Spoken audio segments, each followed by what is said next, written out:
Cuando un acontecimiento traumático ocurre por vez primera, produce un estado de intensa emocionalidad al que de forma un tanto imprecisa llamamos miedo. Martin Seligman.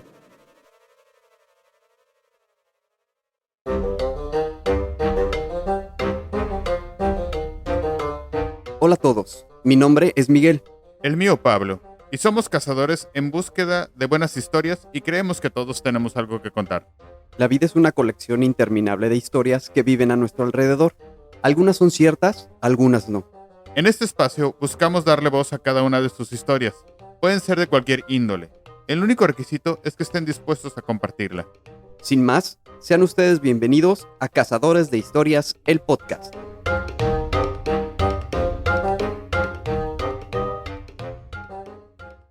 Hola, ¿qué tal? Me da mucho gusto darle la bienvenida una vez más a su podcast Cazadores de Historias. Antes de empezar con las historias en sí, les queremos agradecer que ya hemos empezado a tener interacción con ustedes, las historias nos han empezado a llegar y pues también me gustaría invitarles a que participen con nosotros, a que nos envíen sus historias. Como en el intro o como en nuestro tráiler les hemos dicho, lo que nos importa es la historia, no importa el tema. Si es una historia que ustedes quieran compartir, es más que bienvenida. E incluso, por ejemplo, nos empiezan a llegar historias donde nos han pedido que no les nombremos, que sea en forma anónima. O al contrario, si ustedes gustan, podemos decir su nombre, podemos incluso decir dónde pueden contactarlos, o ya sea si alguna red social, correo electrónico, etcétera, etcétera. Lo importante aquí en sí es la historia. Y pues estamos muy, muy, muy agradecidos porque pues es un proyecto que tanto Miguel como yo estamos poniéndole muchas ganas, mucho énfasis y pues tenemos esas ganas de que funcione, de que siga adelante, de que llegue un punto en que tengamos tantas historias que compartir, tantas historias que narrar, que, que podamos hacer, no sé, algo más interactivo incluso, invitarles, no sé, el tema está tan abierto para continuar con él que, como les dije en principio, estamos muy, muy agradecidos y pues, sin más, quiero volver a dar la bienvenida. Les repito nuestro correo para que sigan en contacto con nosotros, cazadores-de-historias-podcast@gmail.com. Y también les recuerdo que tenemos redes sociales. Nos pueden encontrar en Twitter, en Facebook, y si más adelante tenemos más redes sociales, pues las haremos hacer de su conocimiento, ¿no? Y pues les dejo con Miguel, él es el que hoy empieza con las historias. Pues sí, aquí estamos y esperamos estar mucho tiempo con ustedes. Hola, ¿cómo están? Muchas gracias, Pablo. Y pues vamos a entrar de lleno al tema del día de hoy. En ocasiones, durante el transcurso de nuestras vidas, nos enfrentamos a sucesos que por lo impactantes se quedan grabados en nuestra memoria. Puede ser que pase mucho tiempo y que cada vez que nos acordemos de ellos, pareciera como si apenas los hubiéramos vivido hace algunos instantes. A estos se les conoce como sucesos o experiencias traumáticas. Se trata de un acontecimiento o vivencia impactante, generalmente asociado con cuestiones negativas, que surge de forma brusca y que resulta inesperado e incontrolable, ya que pone en peligro la integridad física o psicológica de la persona que se muestra incapaz de afrontarlo y puede tener consecuencias dramáticas para la vida, especialmente algo de terror o indefensión. Como consecuencia, pueden aparecer algunas secuelas asociadas a este evento traumático. Una de ellas es la de empezar a vivir con temor de que aquello se repita, ocasionando que comencemos a evitar cualquier conducta o actividad en determinado momento que pueda conducirnos hacia un evento similar. Otra se refiere a la repetición detallada en nuestra mente de todas esas escenas que se presentaron antes, durante y después del suceso. Los recuerdos nos invaden y nos hacen vivir o revivir una y otra vez esa experiencia. En ocasiones, y aunque el evento permanezca en nuestra memoria, este será tan solo un recuerdo, una anécdota que platicar. Sin embargo, en muchas otras, un trauma de esta magnitud hace que el futuro se conciba de una manera completamente distinta. Entonces empezamos a escuchar cosas como me cambió para siempre o desde entonces no soy la misma persona. Muchas veces será necesario algún tratamiento profesional para enfrentarlo y que permita a la persona continuar con su vida. Y precisamente hoy van a escuchar un par de narraciones relacionadas a eventos traumáticos que dejaron de una u otra forma una huella profunda en quienes lo experimentaron. Vamos entonces con la primera. Esta se llama Proyecto Documental. Habían iniciado el día muy temprano. Eran alrededor de las 6 de la mañana del 2 de noviembre. Los cuatro, Paulina, Jaime, Enrique y Miguel, eran estudiantes de la carrera de Ciencias de la Comunicación y se dirigían a Pátzcuaro con el objeto de grabar un documental del Día de Muertos para su clase de producción de televisión. Llegaron al poblado michoacano cerca de las 9 de la mañana. Ya a esa hora les costó bastante trabajo encontrar un lugar donde estacionar el auto, pero localizaron un espacio en una de las pequeñas calles. Prepararon el equipo y una vez listos, iniciaron su recorrido por el pueblo. La jornada de trabajo iba a ser bastante larga. Había un ambiente de fiesta. El color naranja de la flor de cempasúchil predominaba en las calles, las plazas y los edificios. En el kiosco y los alrededores de la plaza principal encontraron un sinnúmero de altares y ofrendas.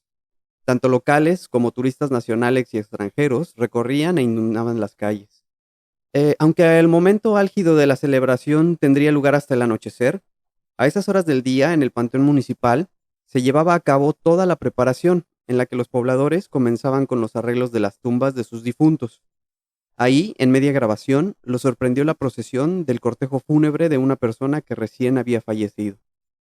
Después de comer, la tarde había comenzado a caer y era momento de prepararse para las horas que estaban por venir. Desde un inicio, el equipo había decidido que la parte nocturna del documental la grabarían en la isla de Janitzio, localizada en el centro del lago de Pátzcuaro, y donde se realizaba una de las celebraciones más bellas y coloridas de todo el país. Se acercaron al muelle, que ya se encontraba repleto de gente, para abordar la embarcación que los llevaría hasta la isla. Cuando desembarcaron, la noche había caído. La isla de Janitzio es básicamente un cerro en cuyas laderas están edificadas todas las construcciones. Las calles son muy angostas y debido a que el equipo que llevaban y la gran cantidad de gente, el desplazarse resultaba bastante complicado. Al poco rato dio inicio la celebración con la danza de los pescadores, muy cerca de las orillas del lago. Con cierta dificultad, el equipo de grabación logró tras algunos empujones una buena ubicación desde donde obtuvieron imágenes muy buenas del espectáculo. Mientras recorrían la isla capturando la más pura esencia de las festividades, la noche se iba haciendo adulta y la temperatura comenzaba a descender. En el cementerio, muy cerca de la cima del cerro, se encontraron con un lugar lleno de magia, cubierto por el humo e iluminado por la infinita cantidad de veladoras que adornaba cada una de las tumbas del lugar. El colorido era impresionante y un ligero murmullo llegaba hasta sus oídos desde cada uno de los rincones del sitio. Era poco más de la medianoche y el frío había apretado considerablemente. Llevaban más de 12 horas continuas de trabajo cuando decidieron que tenían suficiente material y era momento de regresar. A medida en que bajaban por las calles, observaron que una intensa neblina cubría el lago y que cerca del muelle había ya una gran cantidad de personas esperando. Cuando llegaron abajo, el rumor de que a causa de la neblina se había detenido el cruce de las embarcaciones hasta nuevo aviso comenzó a propagarse. A ver cuánto tiempo nos quedamos atorados aquí, dijo uno de ellos. A pesar de eso, la gente se mantuvo en su sitio y después de algunos minutos todo el mundo empezó a moverse con dirección al muelle. Inmersos en el gentío, los cuatro hicieron lo mismo, ya que supusieron que la navegación había sido reabierta y que empezarían a abordar las lanchas. De pronto, las personas que iban al frente comenzaron a detenerse, pero la gente que venía detrás continuó avanzando, por lo que el grupo quedó atrapado en el centro sin poder moverse a ninguna parte. Intentaron volver atrás y salir del tumulto, pero resultó imposible. La desesperación comenzó a apoderarse de la gente y cada vez se apretaba con más fuerza. Me está faltando el aire, le dijo Jaime a Miguel. Nos están apretando demasiado. Desesperados se voltearon a ver y en ese momento los tres jóvenes se dieron cuenta que Paulina no estaba junto a ellos. Inmediatamente Enrique, que era el más alto, intentó localizarla con la mirada en medio de la multitud, pero no lo logró. No había forma de hacer nada. Minutos después, el muelle por fin fue reabierto y la gente empezó a abordar poco a poco las lanchas con destino a Pátzcuaro. Ellos seguían sin localizar a su compañera cuando les llegó el turno de subir a la embarcación. Tenían la esperanza que, al ser más bajita, había tenido la posibilidad de moverse hacia el frente y que para esos momentos se encontraría ya a bordo de otra lancha. El cruce duró más de lo normal, pues la neblina aún era intensa y había que tener mucho cuidado para no extraviarse. Por fortuna, en cuanto llegaron y bajaron de la lancha, vieron a Paulina sentada en una banca. Efectivamente, había logrado avanzar y subirse en una antes que ellos. Eran casi las 2 de la mañana cuando subieron al auto. Además de estar muy cansados, aún se encontraban alterados por lo que les acababa de suceder. Ninguno había estado en una situación similar en la que tuvieran la sensación de que podían morir. Tenían pensado pasar la noche cerca de ahí, en una casa que otro compañero de la universidad les había ofrecido, pero decidieron que lo mejor sería regresar a sus casas y se pusieron en marcha. Las voces se fueron apagando y pronto Enrique, Jaime y Paulina se quedaron dormidos. El camino se hacía cada vez más largo y Miguel luchaba por mantenerse despierto. Habían sido muchas emociones y el cansancio lo estaba matando. Lo único que deseaba era llegar a su destino para poder descansar. El parpadeo debió de haber sido de un par de segundos. Abrió los ojos justo cuando el auto estaba por salirse de la carretera. Tenía ambas manos sobre el volante y con un movimiento brusco alcanzó a corregir el rumbo. Volteó al asiento del copiloto y miró por el espejo retrovisor. Sus 3 acompañantes apenas se movieron. A pesar del volantazo, ninguno se había percatado de lo que acababa de suceder. Eran apenas unos minutos después de las 4 de la mañana y aún restaba alrededor de 1 hora más de trayecto. Después del susto, Miguel se reacomodó en el asiento y volvió a fijar la mirada en el camino, el cual estaría en completa oscuridad de no ser por el par de luces que salían de aquel Volkswagen modelo 78. El cielo comenzaba a clarear y el sol ya se apreciaba en el horizonte cuando ingresaron a su ciudad de origen. Aquel suceso quedó grabado en la memoria de los 4. A pesar de esto, el documental quedó muy bien y el día en que lo presentaron, compartieron su escalofriante historia con el resto de sus compañeros, incluido el suceso del automóvil. Aún hoy en día, las pocas veces en que han podido coincidir en algún momento, el recuerdo de aquella noche resurge y todos vuelven a experimentar el miedo que sintieron en la isla del lago de Pátzcuaro. Pensé que la historia iba a un principio por un tema más paranormal. Digo, al final de cuentas, creo que ya lo habíamos platicado en capítulos anteriores. Hay algo muy característico de nuestro México, ¿no? Que es el Día de Muertos. Prácticamente creo que es la forma en que nos identifican en todo el mundo como propio, ¿no? Porque hasta donde yo sé, nadie lo celebra como nosotros, ¿no? Y mucho menos en Pátzcuaro. No tengo la fortuna de ir en una celebración de muertos. Conozco la isla hace muchísimos años, cuando era un niño, pero un día normal. Pero por fotos, videos e incluso grabaciones que he visto, sí ha de ser algo impresionante y místico y fuera de este mundo, ¿no? Es muy bonito. De hecho, bueno, la compara, está digamos que al nivel de Mixquic, ahí en el Estado de México, en la Ciudad de México, no me acuerdo si es, Ajá, creo que es ajá, Xochimilco, si mal no, por la verdad allá, no recuerdo. Ajá. ahí y Pátzcuaro son los lugares Ujú. como que más emblemáticos de esas celebraciones. Y la onda de hacerlo en Janitzio es que el panteón está justo en la cima del cerro Ajá. y cuando vas, pues las luces están apagadas y son puras luces o De las brillos de las velas, ¿no? velas, el humo, en este caso que empezó a bajar la neblina, entonces el, Las am- barcas también, ¿no? Las iluminan las las. iluminan Ajá. mientras hacen el baile ese con las redes de pesca y está muy, muy padre. Y había Pero sí, muchísima no, gente. estaba llenísimo, llenísimo y el Ujú. problema fue lo de la neblina porque ahí se detuvo todo y no sabemos cómo fue la cuestión de que ¿En en qué un momento se momento, separaron, no? una de que nos perdimos y la Ajá. otra en que empezaron a avanzar y se detuvieron, entonces la, la apretación fue muy fuerte, pues todos estábamos cargando equipo y todo, entonces cuando se El empezaron a cansancio. apretar, nos empezamos a quedar sin aire, no somos particularmente muy altos, como ya lo sabrás, entonces pues no podíamos ni siquiera como que levantar la cabeza para jalar aire, lo bueno que no duró tanto eso, y luego la angustia de perder a Paulina, Ya. y el regreso con la cuestión del coche, pues terminó por dar esa noche bastante particular. Pero bueno, ahí Es una anécdota que cuentas y como dices, pues te cambia, ¿no? Al final de cuentas. Digo, independientemente de lo que le sucedió, creo que el estar presente en algo así ha de ser algo, pues, que te marca, ¿no? En el aspecto de la celebración del Día de Muertos, ¿no? Y aunado a lo que le sucedió, pues sí, sí. Ojalá y en algún momento también tenga la oportunidad de ir, ya sea ahí o en Mixquic, como ajá, habíamos dicho, ¿no? a vivirlo de una Ujú. manera Digo, al final de diferente. cuentas, es una celebración tan nuestra que a pesar del tiempo y a pesar de que ya las nuevas generaciones cambian, es algo que creo que seguimos manteniendo, ¿no? Porque al final de cuentas, ya sea la ofrenda, no sé, todo lo que nos recuerda, ¿no? A la gente que ya falleció, pues es algo muy nuestro. Pero bueno, continuemos entonces con la segunda historia. Ok, ¿Qué nos tienes ahora? vámonos por la segunda historia. Esta se llama El Pulpo. El grupo de tercero 1 de primaria había obtenido el mejor promedio de toda la escuela el mes anterior. Como premio, habían ganado un día libre para ir a uno de los parques de atracciones y juegos mecánicos más grandes de la ciudad. Eran alrededor de 45, entre niños y niñas, los que salieron aquel viernes de su escuela a bordo de uno de los autobuses del transporte escolar. Aprovecharon el trayecto de cerca de hora y media para platicar, cantar, gritar, como cualquier pequeño niño de 8 o 9 años. Llegaron al parque un poco antes de la hora de apertura, así que la maestra los juntó en un área arbolada cerca de la entrada para que tomaran un refrigerio que les habían preparado.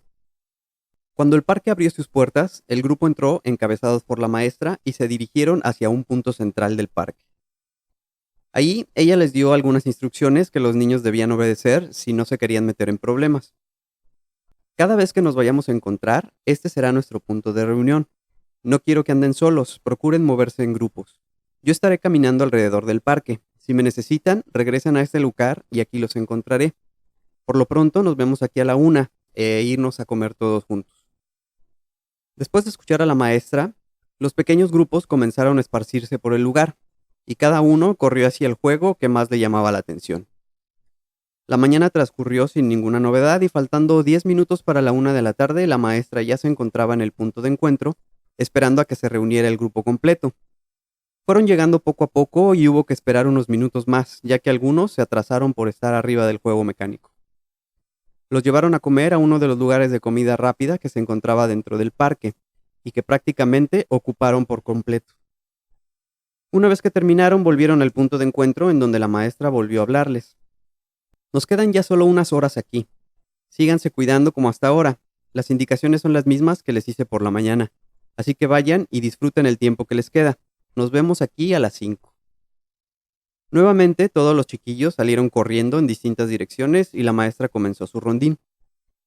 Uno de los pequeños grupos estuvo caminando alrededor del lugar durante un rato, simplemente platicando y jugueteando entre ellos.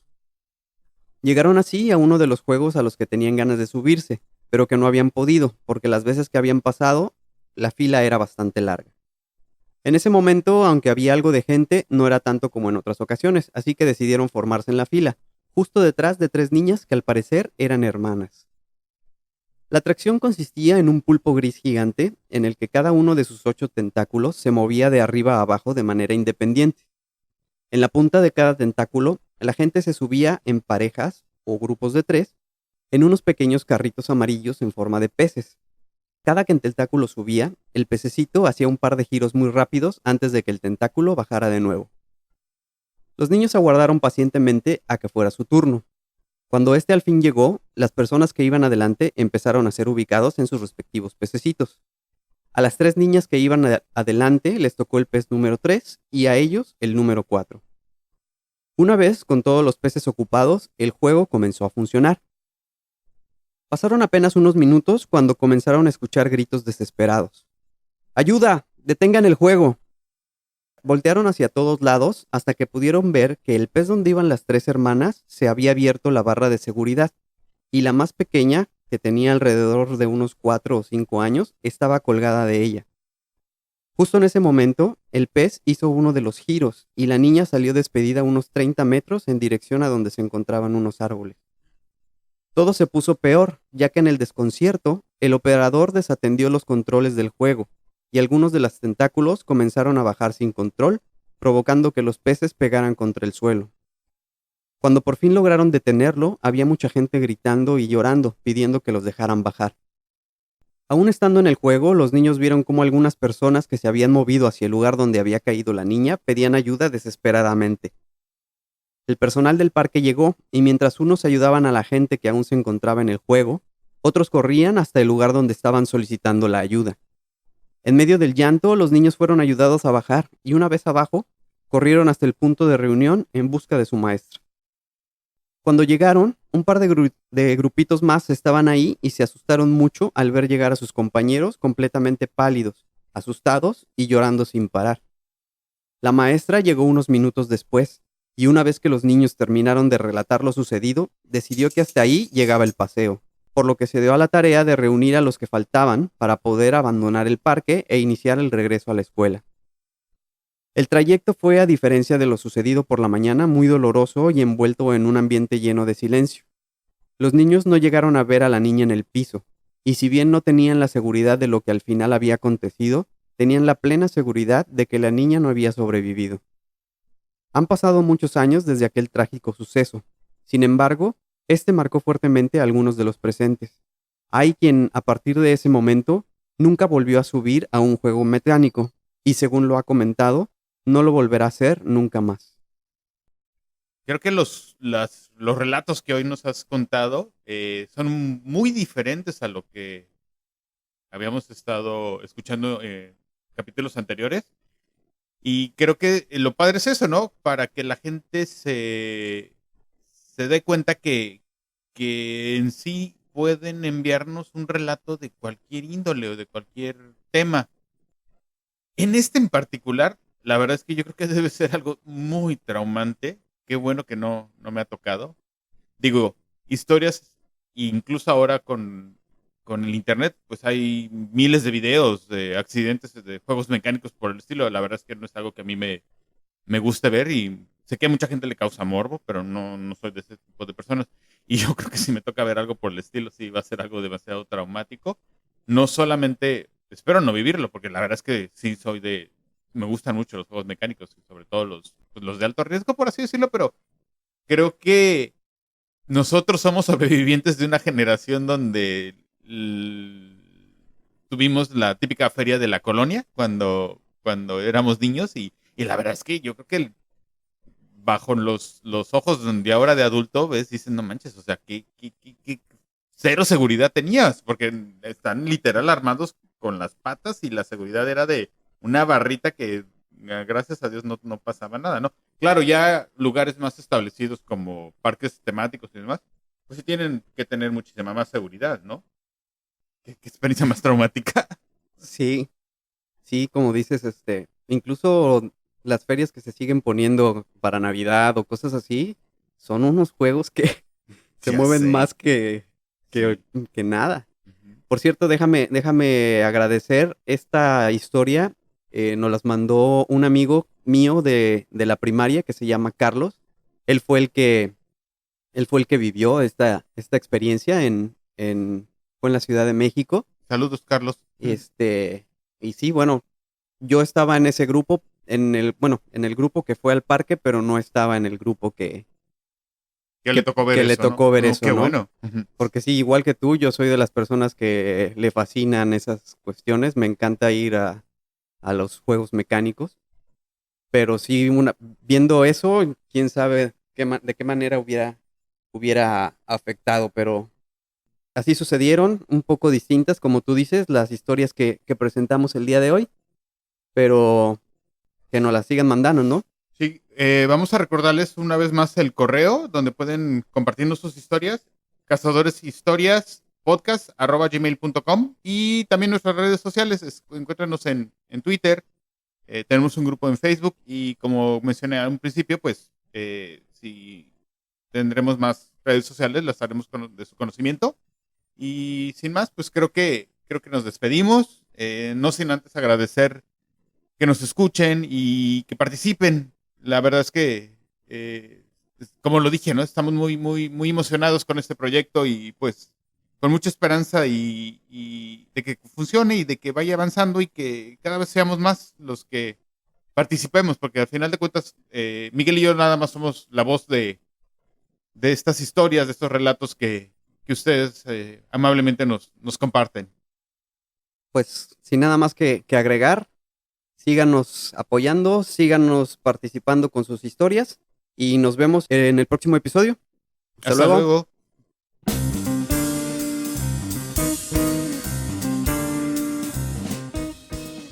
Porque la vida es una colección interminable de historias y todos tenemos una que contar. Esto es Cazadores de Historias, el podcast.